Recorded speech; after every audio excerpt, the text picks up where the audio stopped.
Vishnupadaya Krishna Prasthaya Bhutale Srimate Gaurahari Dasanadasvati Siddharte Purane Namaste Prabhupada Gauravani Pracharine Nirvishesha Sanyamadi Nara Chaitanya.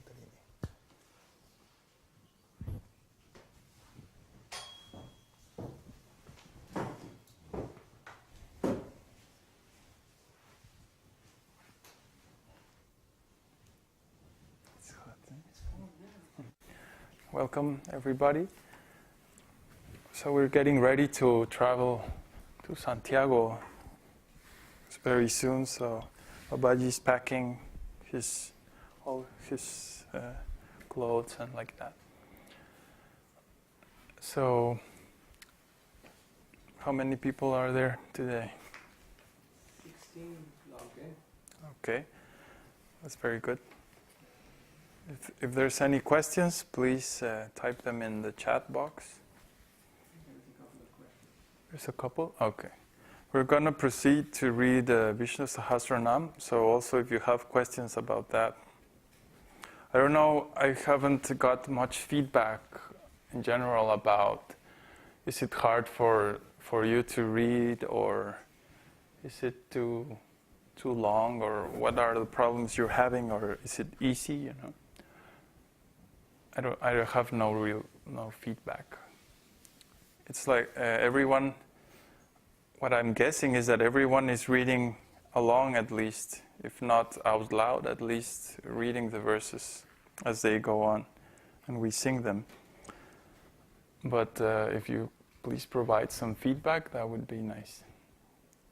Like we can work on something, if there's any specific problem. Like I remember when we were starting to study Sanskrit, we did several lessons with Navayovana, with like the vocals and like that. And all this is included in the university course in a very nice and structured way. But I guess not everybody's taking the university yet. So please comment.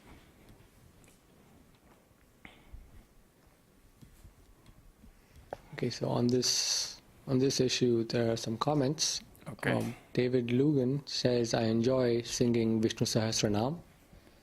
Mother Jennifer says, yes, we read out loud and really enjoy the process.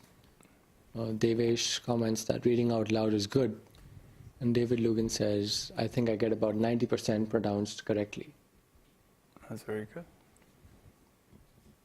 And Stephen says, yes, I am singing along and still have some difficulty with pronouncing some words, especially around the 100th sloka. Huh. The same that happens to you, eh? In the same boat. That's funny. Some devotees, it's because it requires a lot of attention. Some devotees, and me included, at the beginning, after some number of verses, it's like, oh, yeah. It gets harder, it gets harder because it's a lot of concentration. Our attention span is very low usually, especially in Kali Yuga. So this is very good exercise for that. If you get stuck, then basically what we do is go back to the recording and start from like the verse 60, let's say, and then just practice the end so that we exercise those verses that are in the second part. But it's good. It's almost very good feedback. Almost. There is also the software they can use. Which software? The free software, Audacity. Audacity. Yeah. Oh yes. Yeah, that's another trick to download the recording. It's on the website under goodies section, books. And then you can download the recording, and with an audio application like Audacity for Windows, you can like go to a single verse and then repeat just that verse. Usually it's like 10% of the verses, as they were saying, 5%. The ones that are hard, so you can just practice that one and rewind and loop the recording. That's a good way to solve that. Sleep with it playing. Over and over. That also helps.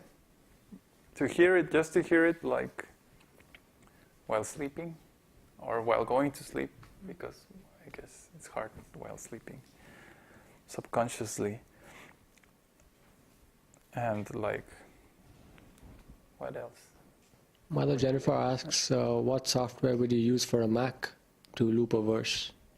For a Mac, I would use a simple software. I don't think oh yeah, there's Audacity also for Mac. I remember Mother Christina emailed me. And yet there's also the same program, Audacity. It's a free, open source, all that. A little technical, yes, but it's worth it, I think. And we also use that a lot when we want to learn songs that are recorded, very complicated.